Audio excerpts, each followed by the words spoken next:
Trauma से for किस episode में आप देखेंगे जैसा कि आप जानते हैं कि इर्सा इन लोगों की बातों से तंग आकर काफ़ी ज़्यादा परेशान होती है, जिसकी वजह से वो एक लेटर लिखाती है और जाकर कमाल को कहती है लेटर पे कि मैं अब इधर वापस नहीं आना चाहती हूँ, मेरा आपसे दिल उकता गया है, यानी कि आपके घर वालों से दिल उकता गया है। उसको समझ आ जाती है कि आखिर कोई ना कोई गड़बड़ तो ज़रूर है, क्योंकि इर्सा इतना बड़ा स्टेप तो नहीं उठा सकती है, जिसकी वजह से आप देखेंगे कि वो जैसे ही घर में एंटर होता है तो सारी बातें सुन लेता है अपनी बेटी की, जिसको सुनकर वो काफ़ी ज़्यादा हैरान होता है कि उसकी बेटी इस कदर गिर सकती है कि वो इर्सा को इस घर से निकलने पर मजबूर कर सकती है, जिसकी वजह से वो काफ़ी दुख में आ जाता है और उसको भी काफ़ी जलील करता है और कहता है कि तुम्हें शर्म आनी चाहिए थी, आखिर कैसे तुमने ये कदम उठा लिया, कैसे तुम किसी के बारे में ऐसे हो सकती हो, कैसे तुम इर्सा के खिलाफ इतना बड़ा कदम ले सकती हो, तुम्हें शर्म आनी चाहिए। आगे से वो काफ़ी ज़्यादा परेशान हो जाती है और रोती है, कहती है बाबा आप कैसे मुझसे ऐसे जान छुड़ा सकते हैं।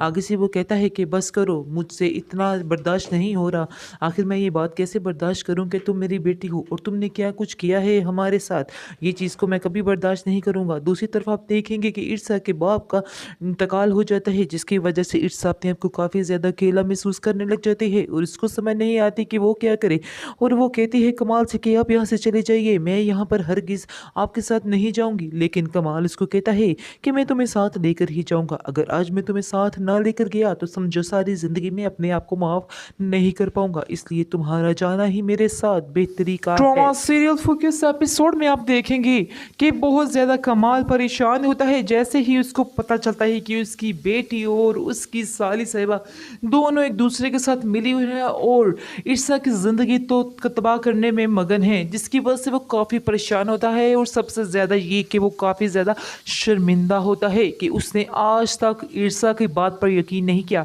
बल्कि वो आंखें बंद करके अपनी बेटी की बातों पर ही यकीन करता रहा और कुछ भी नहीं किया उसके अलावा उसने। इसके बाद आप देखेंगे कि वो ईर्षा से कहेगा कि तुम मुझे माफ़ कर सकती हो। आगे से वो कहेगी किस बात की माफ़ी मांग रहे हैं आप, इस पर वो उसको बताएगा कि मुझे आज इस चीज़ का पता चल चुका है कि जो कुछ भी था वो सब गलत था जो मुझे दिखता था, यानी कि आइज़ल के मुतालिक कहता है कि मैं अब जान चुका हूँ कि आइज़ल बिल्कुल धोखा दे रही थी मुझे, लेकिन मैंने फिर भी तुम्हारी बात का यकीन नहीं किया, मैंने अपनी बेटी की बात का ही यकीन किया। आगे से वो कहती है कि मैं आपको आज तक बताती रही, आपने मेरी किसी बात का ट्रस्ट नहीं किया, तो आज आपने जब अपनी आंखों से देखा और सुना तो फिर आपको इस चीज़ का यकीन आया, वरना अभी भी आप अगर आंखों से देखते और ना सुनते तो कैसे आप मेरी बात पर यकीन करते, अभी भी आप मुझे झूठा ही साबित कर देते, इसलिए अब इस बात का क्या फ़ायदा है। आगे से कमाल कहता है